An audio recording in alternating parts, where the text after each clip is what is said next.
Hey everyone, how you doing today? And I'm back with another GoPro video, and I will reveal the absolute best possible GoPro settings for low light conditions like a cloudy day or inside your home. Here I've got my GoPro Hero 10 Black, but it doesn't really matter what GoPro you're using as long as you have access to the settings in the video. Although I do suggest using the GoPro 7 and up. If you find anything in this video helpful, please give it a thumbs up because it helps me out with the YouTube algorithm, and subscribe if you want to see more videos like this. So let's get right to the point and talk about our video settings.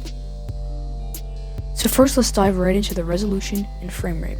So for this, you can choose any resolution, but I usually use 4K. This setting doesn't really make a difference in low light, but you'll definitely notice some grain once you copy the files to your computer, and downscaling 4K to 1080p HD can help a lot if you don't actually need the 4K, because it removes grain.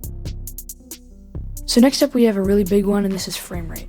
Definitely lower your frame rate to either its lowest extreme or the one to the left of it.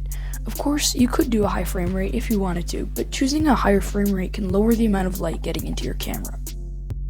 You definitely don't have to have hypersmooth on boost if you're shooting indoors, but this is really up to you. I usually have mine at either off or standard for indoor shots. Now let's head over to the protune section. So set your bitrate to high, which will give you that nice high quality, but it'll give you a bigger file size. For shutter speed, you're going to want to set the bottom of the ratio to double your frame rate. So if you're shooting at 24 FPS, you'll set it to 1/48th of a second. After setting this, your stabilization could be affected in a negative way. If this does happen, use a tripod or a gimbal, and if you're still having problems, just set your shutter speed to auto. When manually setting your shutter speed, EV comp will be automatically disabled. So now let's go to white balance. So you'll change this setting depending on the scene you're shooting in. So you can experiment with this if you'd like to manually change it. But if you're outside at night, I suggest cooling down your white balance because the camera tends to warm it up a bit too much. Leave the minimum ISO to 100 and change your max to anything below 1600. Lower the ISO until the footage looks like how you want it to. Make sure you've set your sharpness to anything below high.